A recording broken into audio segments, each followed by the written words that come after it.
Hi there, everyone. Welcome to Somatics Sunday. My name is Alissa Mayer, and this is Somatics for Riders.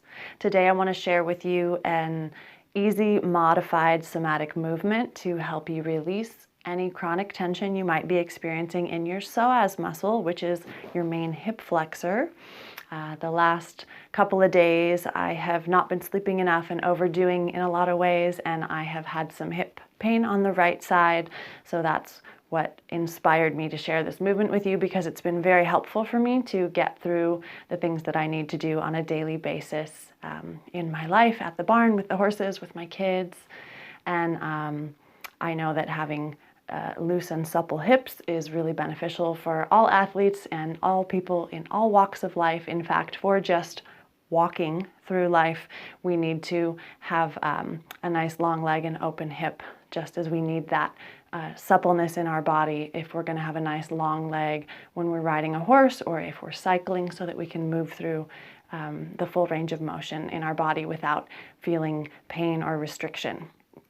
So, if you haven't done somatic movement before, as you follow along here, please follow the guidelines for getting the maximum benefits from somatic movement. So you're going to move slowly and gently with a lot of awareness, paying attention to what it feels like in your body to do the movement, so that you will notice where the edges of your range of motion are. You don't want to go outside your current range of motion, your comfortable current range of motion, today.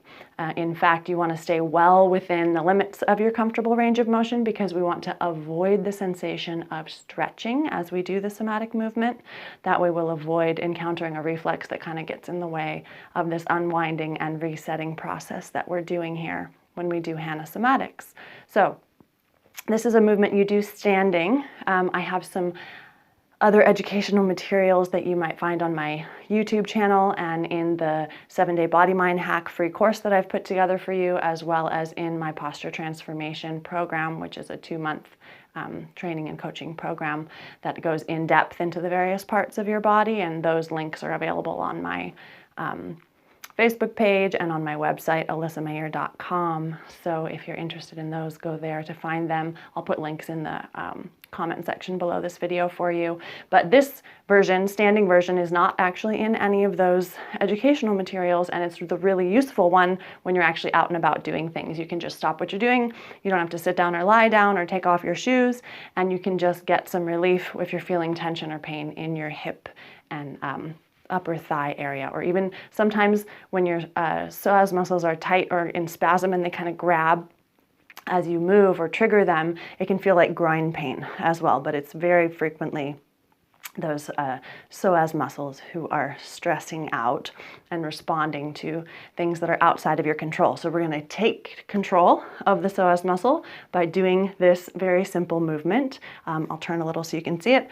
You might want to do this near a chair or a wall. Maybe I could do it like this with my hand on the wall, so that you don't have to think too hard about your balance, because we're going to be standing on one leg for this. And you probably already know that when you stand on one leg without holding something for assisting your balance, that all sorts of other muscles have to fire as you wobble around to keep yourself steady. And we'd like to avoid doing extra work anytime we're doing Hanna Somatics. So brace yourself somewhere.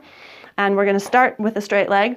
You're going to pick up your knee until your foot comes off of the floor.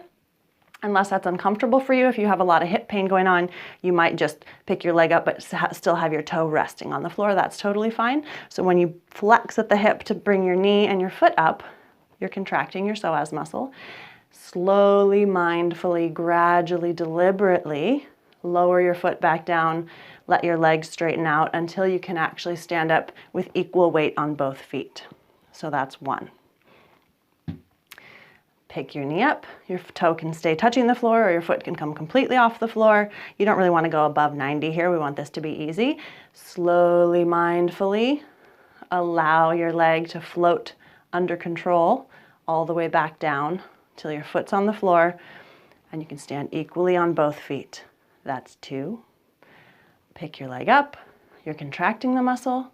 Slowly, mindfully, deliberately allowing decontraction in that muscle as you put your leg back down. Put your weight back on 2 feet. And of course, we'll do the same on the other leg. So now I'll pick up my right leg. it doesn't matter which leg you do first. Slowly bring it back down to the floor. Let my foot come in contact with the floor. I'm going to keep breathing. Put my weight equally on both feet. That's one on the second leg. Pick it up. Feel what you feel inside your body. You might do this not as much of a lift as I'm doing it. You might have a bigger lift, whatever's easy and comfortable for you. Slowly back down. Put your weight on both feet equally.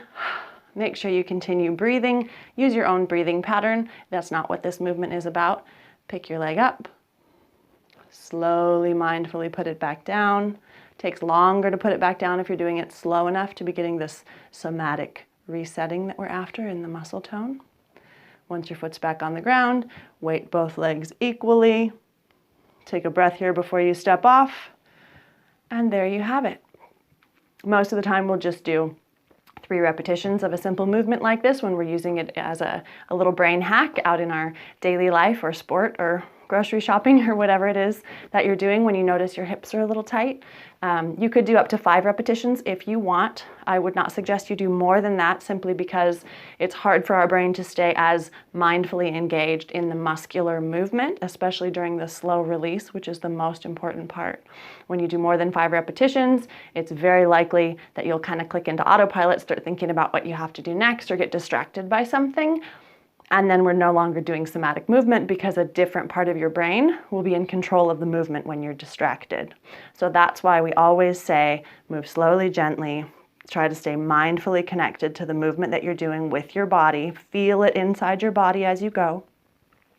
This is your move. This is your body. This is your self-care practice. So feel free to modify it and use this as many times as you find it useful, but not too many. If you like this video and you want more of this kind of instruction, please do find the subscribe button. It's red. It's probably below this video. Subscribe to my YouTube channel and then you'll get access to a whole bunch of other video lessons like this, as well as get notified when I put out new free training videos like this one. As I think I said earlier, I'll put some links in the comment section or the description section below this video to some courses and other free teaching materials that I have created if you want to go into a little more of a deep dive or a very deep dive into taking back control of your posture and your muscle tension so that you can get rid of your chronic pain and get back to living your best life in your best body, feeling like your best self, because that's what I want for you. I hope you have a beautiful day, and I'll see you next Sunday.